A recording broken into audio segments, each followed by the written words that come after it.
That's what's going on. Welcome in. So in this one, I wanted to really talk about a question that I just been going back and forth with over the past couple of days, and been messaging a lot of Jets fans about it.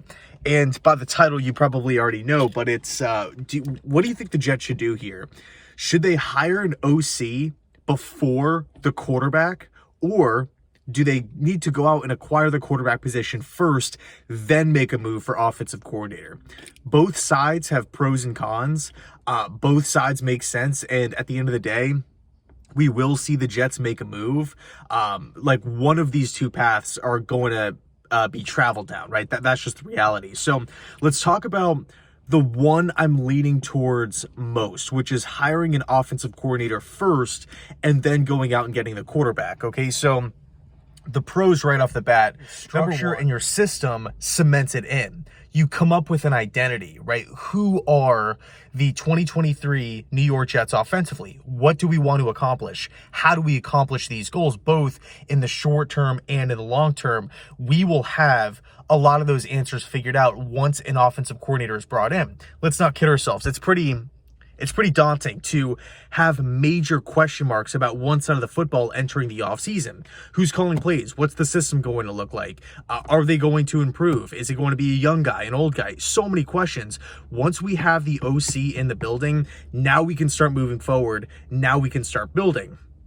Aside from that, the staff can start to be filled out as well. Offensive line coach, wide receivers coach. Is Rob Calabrese going to stick around?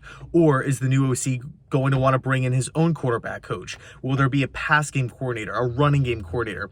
All these different things, slowly but surely, we're going to have answers to, right? As the days go on, the staff will fill out, just furthering or really digging your heels in to the identity that's established by the OC. To me, these are really, really important things.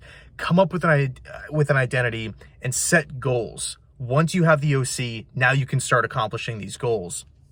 Aside from filling out the staff, and by the way, you can make the argument one of the reasons why LaFleur failed was because the staff around him wasn't sufficient, right? There wasn't really that veteran experienced mind. There wasn't that guy who's seen this and done that. I know Greg Knapp was brought in early, but 2 years have gone by since then.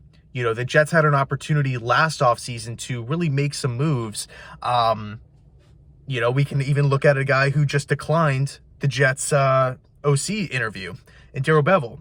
He was fired from Jacksonville as the OC slash interim head coach after Urban Meyer didn't work out. Obviously, Jacksonville was going to go in a different direction. He was on the market. He could have been brought in as a senior advisor, as somebody to just help LaFleur along as potentially quarterback coach, but it wasn't done. So building the staff, establish an identity, get the OC in the building, and now this is something that personally I think is pretty appealing to different candidates. If you're Woody Johnson, a guy who's already declared to everybody that he's willing to spend whatever it takes to go land that veteran quarterback, that star quarterback, you can now tell the offensive coordinator, okay, we have the system, we have the money, we will make it happen. Who do you want? Does Jimmy G fit the system the best? Do you want him? Great, we'll go get him. Is it Derek Carr? If you really want Derek Carr, we can make it happen. So now all of a sudden, it's the offensive coordinator's offense. It's his show. He is the top dog. And, you know, now he has his choice between whoever he wants playing quarterback. I know some guys right now are seeming a little unrealistic, like Lamar Jackson after the Ravens press conference. But, you know, still, if you're an offensive coordinator coming in the building, I mean, think about that. Just put yourself in those shoes for a second. Who do you want playing quarterback? Now, all of a sudden, that question is being asked to you from the higher-ups, from your bosses, and you're like, I have the choice between 5, 6 different players. You know, now I can watch the tape. Now I can analyze who fits my system the best and roll out my show.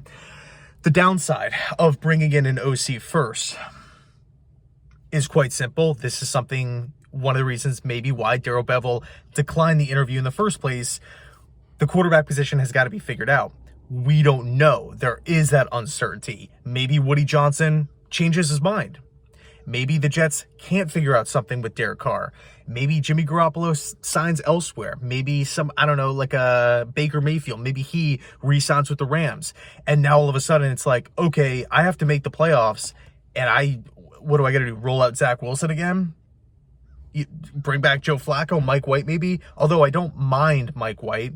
I would still love to have him back as a backup role, potential starter, somebody to compete. But there is that fear, there is that doubt, there is that question mark hanging over this job. So there's two ways to really look at it. Of course, there's a lot of pros, but there is that massive, massive negative. Now, shifting gears and talking about acquiring the quarterback, the star quarterback first, and then bringing in the offensive coordinator.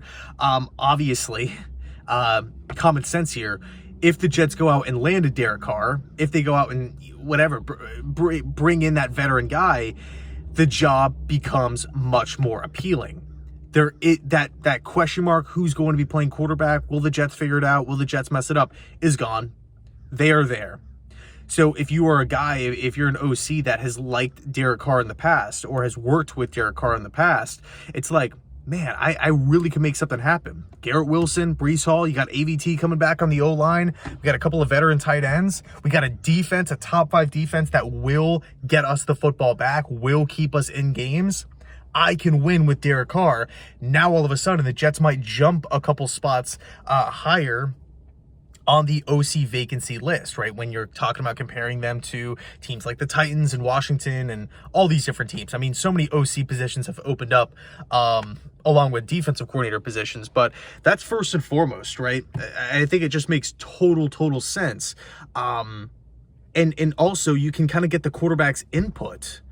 Who do you really want as an offensive coordinator? Is there anybody, out on the open market that you like? And I'm using Derek Carr as an example here because it is realistic at this point. Say you get Carr in the building. He becomes a New York Jet. You can now approach Carr. Hey, is there somebody that you've worked with in the past? Is there somebody that you've kind of admired, from your time with the Raiders across the league? Somebody that you want to work with? If the answer is yes, or you have a couple names, we will contact them ASAP and try to get them in for interviews. And then all of a sudden, bam, it's a perfect marriage, quarterback OC, something that we did not have with Mike LaFleur and Zach Wilson. But the major con here, locking yourself into a quarterback before you have an offensive identity. Right, and you can make the argument, hey, like this isn't, unprecedented. We've seen star quarterbacks, veteran quarterbacks, guys that are set in stone have OC vacancies pop up, kind of exactly what Lamar Jackson is dealing with currently, assuming he still remains on the Ravens. But all of a sudden, the Jets would be in that same boat where you have your quarterback, he's going to be playing, he's going to be starting. Now it's up to him to kind of get that guy in the building as well, because Lamar is going to have input in Baltimore. But you are locking yourself in. Again, let's use the Derek Carr example. Say the Jets are high on 2 candidates. It's down to 2 candidates. But they go out and they get Derek Carr. All of a sudden, neither guy wants to work with the Jets. I'm not really too high on Carr. I'm not really loving his game. Now they have to cross those 2 guys off the list and try to pivot to the third option, plan C, plan D. Then you run into a bit of a problem. I mean, Robert Saleh is coaching for his job. Possibly Joe Douglas is GMing for his job here. Do you really want to risk the entire offense after firing Mike LaFleur after two seasons on your plan D, on your plan C? I don't know. So both routes are not only just realistic, but they have a lot of pros to each one, but there is that massive downside. Let me know your thoughts down below in the comment section. Which side are you on? I've talked to people from that are kind of in favor of both sides. For me personally, I think I want to get the OC in the building first and then give that confident coach the quarterback that he wants, let him fill out the staff. But that's just my preference. I'm not saying I'm right or wrong here. Anyway, let me know your thoughts down below in the comment section. Thanks so much for watching. I appreciate it. And as always, go Jets.